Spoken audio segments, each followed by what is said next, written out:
Hello जय मेरे प्यारे साथियों, कैसे आप सभी लोग। आशा करता हूँ कि यहाँ पे सब लोग अच्छे होंगे, मस्त होंगे।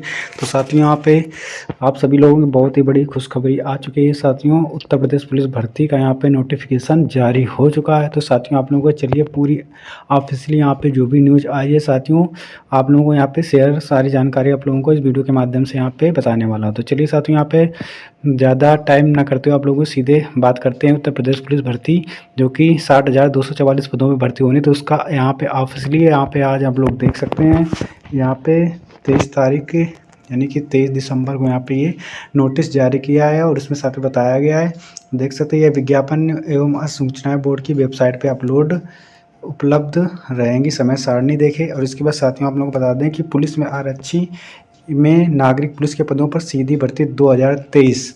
साथियों, यहाँ पे सारी चीज़ें यहाँ पे क्लियर हो चुकी हैं। तो साथियों, आप लोगों का इंतजार यहाँ पे खत्म हो चुका है और आप लोगों के भर्ती का यहाँ पे नोटिफिकेशन जो है जारी हो चुका है। और साथियों, आप लोग देख सकते हैं कि यहाँ पे जो कि भर्ती का नोटिफिकेशन जितना आप लोगों को बताया गया था कि 60,044 पद यानी टोटल यहाँ है, तो इसमें साथियों में 60,244 पदों पर यहाँ पे भर्ती ये आई हुई है। साथियों, यहाँ पे आप लोग देख सकते हैं, कुल मिला के यहाँ पे ये भर्ती जो है 60,244 पदों पे यहाँ पे ये भर्ती आई हुई है। साथियों, इसमें देख सकते हैं आप लोग कि यानी कि इसमें जो जनरल कैटेगरी के यहाँ पे 24,102 पद हैं और इसके बाद EWS के 6,024 पद यहाँ पे और OBC के यहाँ पे 16,264 पद और अनुसूचित जात के 12,650 पद और अनुसूचित जात के यानी कि यहाँ पे 12,650 है और यहाँ पे अनुसूचित जनजात के 1,204, यानी टोटल कुल मिला के 60,244 पदों पे यहाँ पे भर्तियाँ आपकी आ चुके हैं। साथ ही इसमें बताइए, आप लोगों की जो वैकेंसी है केवल नागरिक पुलिस के हैं, यानी कि इसमें केवल पद आप लोगों के नागरिक पुलिस के हैं। इसमें आप लोगों को बताया गया है कि ये आप लोग पढ़ लीजिए कि उत्तर प्रदेश पुलिस पुरुषों एवं महिलाओं के आरक्षी नागरिक पुलिस के पदों पर जिसका बैंड 5200 से 20,200 ग्रेड पे और 2,000 ग्रेड पे के नए वेतन के मैट्रिक्स और 21,700 के अंतर कर लिखित पढ़ने के लिए ऑनलाइन आवेदन पत्र आमंत्रित किए जाएंगे।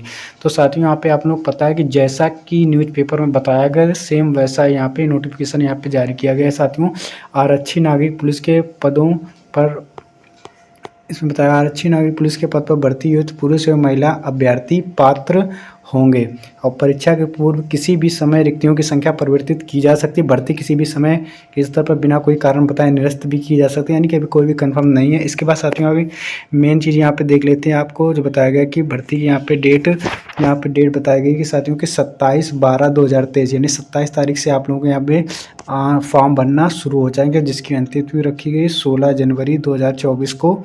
और आप लोगों को शुल्क यानी कि जो भी यहाँ पे फीस जमा होगी, आप लोग 18 जनवरी तक यहाँ पे फीस यानी भर सकते हैं। साथियों, आज तक की उत्तर प्रदेश की सबसे बड़ी ऐतिहासिक भर्ती यहाँ पे साथियों होने वाली, क्योंकि आप लोग जानते हैं कि 60,244 पद, वो भी केवल सिविल पुलिस के यहाँ पे साथियों केवल सिविल पुलिस की ये भर्ती है। जो कि साथियों, अगर इससे पहले बात करें तो इससे पहले साथियों यहाँ पे जो आपकी पिछली भर्ती हुई थी 49,000 पदों पे यहाँ पे भर्ती हो चुकी है। और वो साथियों, इसके बाद जो सबसे बड़ी भर्ती उसमें साथियों सिविल और PSC और फायरमैन के पद उसमें शामिल थे।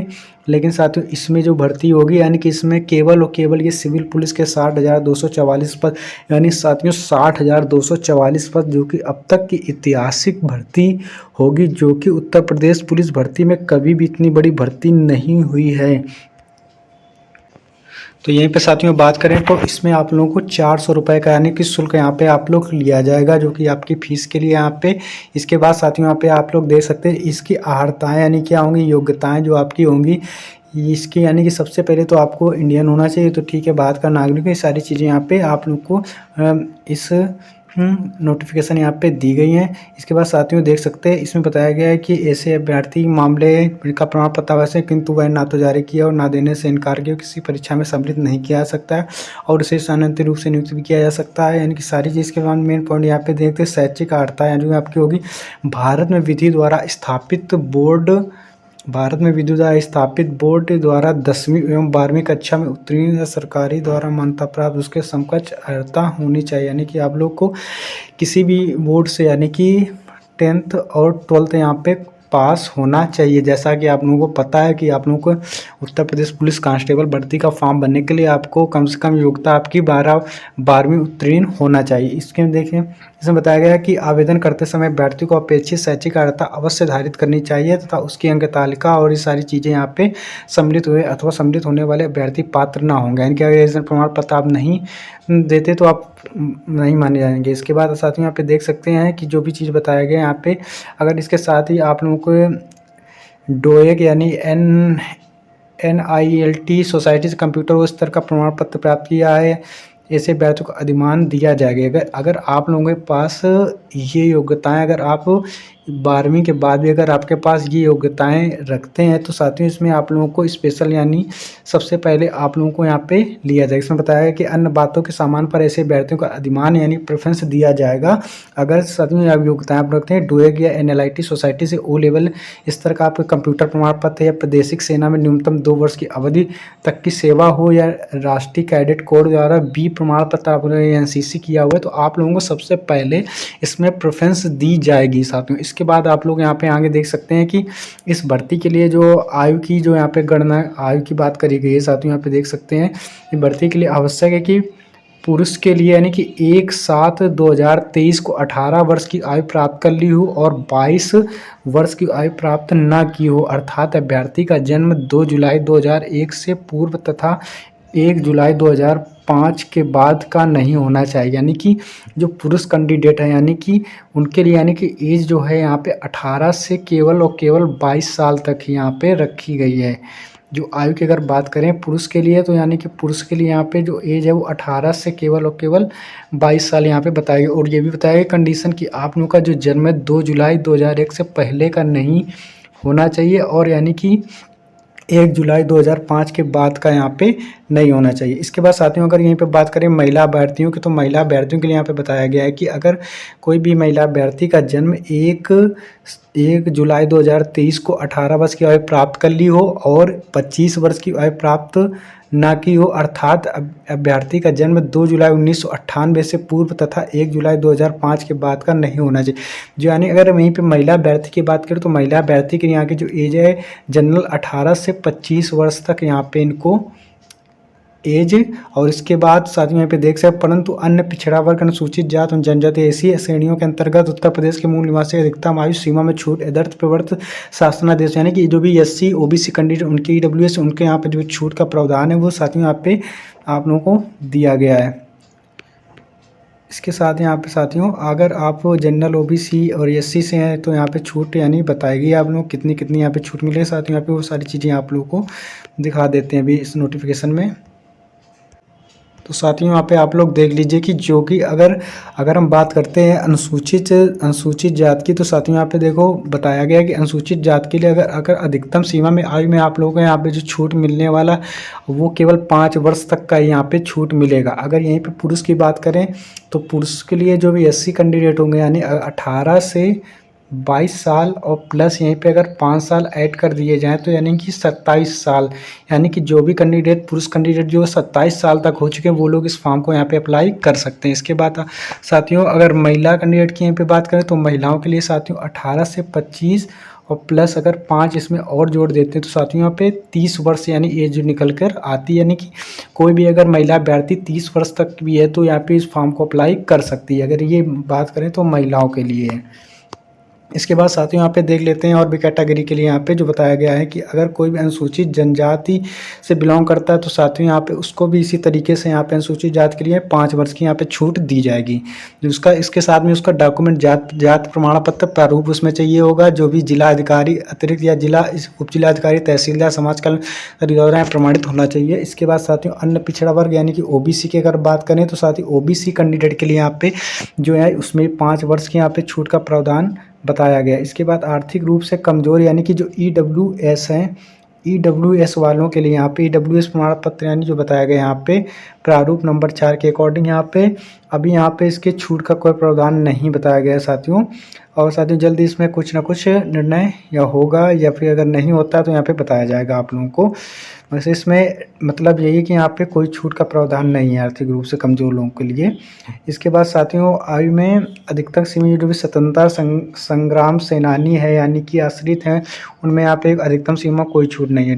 DFF का प्रमाण पत्र यानी अगर मिलता है, AWS प्रमाण पत्र लगाते हैं जो भी प्रावधान होगा, और इसमें DFF का प्रमाण यानी कि डिफेंस फ्रीडम फाइटर जो भी होंगे यानी कि उनको यहाँ पे छूट दी जाएगी। इसके बाद भूतपूर्व अगर कोई सैनिक होता है यहाँ पे तो उसके लिए यानी जो 3 वर्ष की यहाँ पे छूट बताए गए है। और यानी कि होमगार्ड्स पुरुष के लिए यहाँ पे बताया गया है, होमगार्ड में 3 वर्ष से अधिक की निरंतर सेवा का प्रमाण पत्र यानी आप लोगों को चाहिए होगा। अगर आप लोग इतना प्रमाण पत्र देते तो ही आप लोग इस फॉर्म को अप्लाई कर सकते हैं। इसके बाद साथ में यहाँ पे देख सकते हैं कि महिला शासनादेश यानी कि जो महिलाओं के लिए यानी कि जो भी यहाँ पे बताएगी ये प्रतिशत यानी कि आप कोटा, ये सारी चीज़ें यहाँ पे बता दी। इसके बाद साथियों यहाँ पे और भी इम्पोर्टेंट जो भी, इसके बाद साथियों यहाँ पे देख सकते हैं अगर वैवाहिक परिस्थिति यानी कि वैवाहिक स्थिति में आप लोगों का यानी, इसके बाद साथियों यहाँ पे देख सकते हैं अगर वैवाहिक परिस्थिति यहाँ पे अगर होती है आपकी तो नियुक्ति के लिए ऐसा पुरुष अभ्यर्थी पात्र ना होगा जिसकी एक से अधिक पत्नियां जीवित हो, या ऐसी महिला अभ्यर्थी पात्र ना होगी जिसने ऐसे पुरुष से विवाह किया हो जिसकी पूर्व से एक पत्नी जीवित हो। परंतु सरकार किसी व्यक्ति को इस नियम के प्रवर्तन से छूट दे सकती है यदि उसका समाधान हो जाए कि ऐसा करने के लिए विशेष कारण विद्यमान है। अगर कोई एक से ज़्यादा अगर दो पत्नियाँ रखता है या कोई ऐसी पत्नी जिसके ये मतलब 2 पति हों या कोई भी ऐसी कंडीशन अगर आती है वो यहाँ पे अगर प्रूव करती है तो यानी विशेष प्रावधान में उसको छूट यहाँ पे दी जाएगी। और टिप्पणी यदि कोई अभ्यर्थी द्विविवाह अथवा बहुविवाह करने का दोषी पाया जाता है तो उसके विरुद्ध कार्रवाई भी की जा सकती है। भर्ती प्रक्रिया किसी भी स्तर पर अर्धमान यानी कि चयन निरस्त किया जा सकता है उसका, और ऐसे अन्य भर्ती प्रक्रिया से भी प्रस्तावित डिबरियन किया जा सकता है। शारीरिक व्यवस्था सुव्यवस्था की अगर किसी अभ्यर्थी को सेवा में किसी पद पर तब तक नियुक्ति नहीं किया जाए जब तक ये मानसिक और शारीरिक दृष्टि से उसका स्वास्थ्य अच्छा ना हो। यानी कि आप लोग पता है कि भर्ती होने पर मानसिक शारीरिक स्वास्थ्य यहाँ पे अच्छा होना चाहिए, वो किसी ऐसे शारीरिक दोष से मुक्त ना हो जिससे अपने कर्तव्यों को दस्तापूर्ण पालन करने में बाधा पड़ने की आवश्यकता हो। साथियों उत्तर प्रदेश ने आरक्षी और मुखारक्षी सेवा नियम 2015 ऐसा सुंदर नियम के शारीरिक से विकलांग व्यक्ति पुलिस सेवाओं के लिए अर्थ नहीं हुए, वो तो आप लोगों को क्लियर है कि यहाँ पे विकलांग व्यक्ति के लिए पुलिस में कोई यहाँ पे जगह नहीं है। इसके बाद भर्ती की प्रक्रिया आप लोगों को ये चयन उत्तर प्रदेश पुलिस आरक्षित मुखारक्षी सेवा नियम के अनुसार 2015 के नियमावली के अनुसार यानी कि जो भी संशोधन हुआ था उसके अकॉर्डिंग यहाँ पे भर्ती यानी कि होगी यथावत। यानी लिखित परीक्षा की अगर बात करें तो ऐसे अभ्यर्थी जिनके आवेदन पत्र प्रथम दृष्टता सही पाए गए यानी कि सही पाए गए ऑफलाइन लिखित परीक्षा में सम्मिलित होने की अपेक्षा की जाएगी। अगर आप लोग दस्तावेज सही हैं तभी आप लोग लिखित परीक्षा दे पाएंगे। लिखित परीक्षा में वस्तुनिष्ठ प्रकार के प्रश्न पत्र रखा जाएगा। लिखित परीक्षा में 300 अंकों का यानी कि यहाँ पे 300 अंकों की परीक्षा होगी और जिसकी समयावधि यानी 2 घंटे का आप लोग का टाइम यहाँ पे मिलेगा। 300 अंकों की परीक्षा और यानी 2 घंटे का यहाँ पे आप लोगों को समय है। इसकी लिखित परीक्षा के निम्नलिखित 4 विषय होंगे जिसमें सामान्य ज्ञान, सामान्य हिंदी, संख्यात्मक, मानसिक अभियोग्यता और मानसिक अभिरुचि, बुद्धिलब्धि एवं तार्किक क्षमता, यानी कि 4 सब्जेक्ट यहाँ पे आपके ये होने वाले। अभ्यर्थियों की लिखित परीक्षा में गलत उत्तर देने के लिए ऋणात्मक अंक प्रदान की। इस लिखित परीक्षा में यानी कि 150 अंक होंगे और प्रत्येक सही उत्तर के लिए यानी कि 2 अंक यहाँ पे आप लोगों को दिया जाएगा जो कि आरक्षी भर्ती नियमावली के अनुसार उक्त अभ्यर्थियों में और गलत उत्तर के 0.5 ऋणात्मक अंक यानी कि अगर यहीं पे बात करें 0.5 यानी कि ऋणात्मक अंक प्रदान किए जाएंगे। अगर अभ्यर्थियों को प्रत्येक गलत उत्तर के लिए यानी कि उसका आधा अंक यहाँ पे काटा जाएगा। यह लिखित परीक्षा OMR आधारित होगी यानी कि OMR बेस्ड होगी यानी कि ऑफलाइन आपका पेपर होगा तो OMR बेस्ड कराई जाएगी। और इसके अभ्यर्थियों की संख्या के अनुसार लिखित परीक्षा एक ही दिनांक एकल पाली में अथवा एक से अधिक पाली में अथवा एक से अधिक दिनांकों को विभिन्न प्रश्न पत्र के साथ विभिन्न पालियों में कराई जाएगी। यानी कि आप लोगों का पेपर हो सकता है एक ही पाली में एक से अधिक पालियों में कराई जाएगी। सारी चीज़ यहाँ पे बता देंगे। एकल पाली में अथवा एक से अधिक पाली में एक से अधिक दिनांकों विभिन्न प्रश्न पत्र के साथ विभिन्न पालियों में कराई जाएंगी। लिखित परीक्षा में एक से अधिक पालियों में अथवा एक से अधिक दिनांकों को विभिन्न प्रश्न पत्रों के संचालित कराए जाने की दशा में ऐसी दक्षताओं में अभ्यर्थियों का प्राप्त अंकों के नॉर्मलाइजेशन हेतु अगर आपका पेपर एक से अधिक पालियों में है तो उसमें नॉर्मलाइजेशन प्रक्रिया का यानी कि प्रावधान यहाँ पे होगा, अपनाई जाएगी। इसके बाद साथियों यहाँ पे देख सके लिखित परीक्षा के उपरांत बोर्ड द्वारा उत्तर कुंजी प्रकाशित की जाएगी। प्रश्न उत्तर विकल्पों के बारे में अभ्यर्थियों से आपत्तियां आमंत्रित की जाएगी जैसा कि सारी चीज़ें यहाँ पे होती हैं। इसके बाद आप लोग आंसर की के बाद यहाँ पे आपत्तियाँ, इसके बाद यहाँ पे रिजल्ट की व्यवस्था यहाँ पे आप लोग सामने आएगी। इसके बाद साथियों आप लोग देख सकते हैं यहाँ पे अभिलेखों की समीक्षा और शारीरिक मानक परीक्षा यानी कि लिखित परीक्षा में सफल पाए गए अभ्यर्थियों की समीक्षा शारीरिक मानक परीक्षा सम्मिलित होने की अपेक्षा की है। कुल रिक्तियों की संख्या को दृष्टिगत रखते हुए बोर्ड द्वारा योग्यता के आधार पर राज्य की आरक्षण नीति के अनुसार इस परीक्षा में बुलाए जाने वाले अभ्यर्थियों की संख्या का निश्चय किया जाएगा। इसके अभिलेखों की यानी कि डॉक्यूमेंट वेरिफिकेशन है, यहाँ पे आप लोगों का डीवी होगा। और इसके बाद में आप लोगों के लिए शारीरिक मानक परीक्षा जो कि यानी फिजिकल स्टैंडर्ड टेस्ट पीएसटी की अगर यहाँ पे बात करें तो पुरुष अभ्यर्थी के लिए यानी कि पुरुष अभ्यर्थियों के लिए यहाँ पे जो कि न्यूनतम निम्नवत है ऊंचाई यानी कि अगर बात करें तो यानी कि पुरुषों के लिए यहाँ पे आप लोग देख सकते हैं कि 168 सेंटीमीटर हाइट यहाँ पे पुरुषों के लिए होनी चाहिए। इसके बाद अगर वहीं पे बात करें कि अनुसूचित जनजाति के पुरुष एवं अभ्यर्थियों की न्यूनतम ऊंचाई 160 यानी कि जो कैंडिडेट अनुसूचित जनजाति से बिलोंग करते हैं उनके लिए यहाँ पे 160 सेंटीमीटर की हाइट मांगी। इसके बाद सीने की अगर आप बात करें तो नॉर्मल सीना आपका 79 सेंटीमीटर का होना चाहिए और फुलाने के बाद यानी कि 84 यानी 79 से 84 यानी कि 5 सेंटीमीटर का आप लोगों को 5 सेंटीमीटर का फुला होना चाहिए सीने में। इसके बाद साथियों यहाँ पे आप लोग देख सकते हैं कि 5 सेंटीमीटर का फुला होना चाहिए। और अगर यहीं पे वज़न बात करते हैं तो महिला अभ्यर्थी के लिए वज़न जो है न्यूनतम यहाँ पे 40 केजी होना चाहिए। इसके बाद अगर के बाद लोगों की समीक्षा शारीरिक मानक परीक्षा की विस्तृत प्रक्रिया निर्धारण बोर्ड द्वारा किया जाएगा तथा स्वयं वेबसाइट पर अपलोड किया।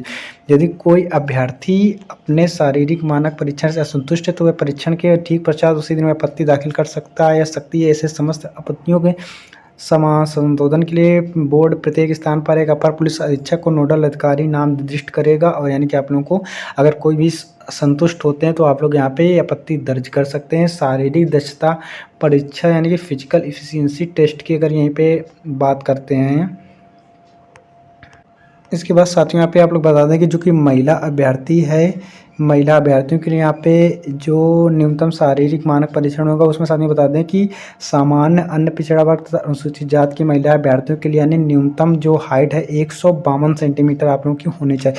अनुसूचित जनजाति की महिला अभ्यर्थियों के लिए 147 सेंटीमीटर हाइट होनी चाहिए। वजन की अगर बात करें तो महिला अभ्यर्थी के लिए यहाँ की न्यूनतम यानी कि उसका वजन जो है 40 kg यहाँ पे होना चाहिए अभिलेखों की। इसके बाद सारी चीज़ें यहाँ पे आप लोगों को ये इस तरीके से देखने को मिलेगी। और सारी दस्ता परीक्षा पीईटी की अगर बात करते हैं तो यहाँ पे मेन बात कर लेते हैं जो यहाँ पे पुरुष कैंडिडेट यानी उनके लिए जो यहाँ पे रनिंग होगी।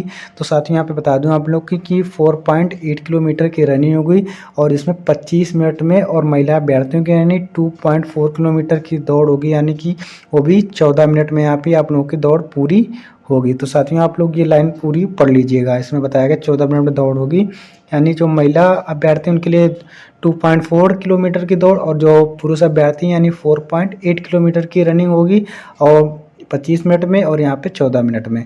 तो इसके बाद साथियों कि वे अभ्यर्थी जो विहित समय के भीतर दौड़ पूरी नहीं करते हैं भर्ती के लिए पात्र नहीं होंगे। यानी कि जो रनिंग पास नहीं करते वो यानी कि भर्ती के लिए पात्र नहीं माने जाएंगे। सारी चीज़ें यहाँ पे बताएं। चयन तथा अंतिम योग्यता सूची शारीरिक दक्षता परीक्षण में सफल पाए गए अभ्यर्थियों में से बोर्ड लिखित परीक्षा में प्रत्येक अभ्यर्थी द्वारा प्राप्त अंकों के क्रम के अनुसार प्रत्येक श्रेणी के अभ्यर्थी को एक चयन सूची आरक्षण नीति को निर्दिष्ट कर रखते हुए तैयार करेगा और इसी बात पर अग्रिम कार्रवाई करेगा। साथियों यहाँ पे पूरी प्रक्रिया यहाँ पे बताया गया। आरक्षण यहाँ सीमा छूट को लेकर यहाँ पे जो शासनादेश बनाएंगे उसके अकॉर्डिंग यहाँ पे सारी चीज़ें बताई गई है किस तरीके से।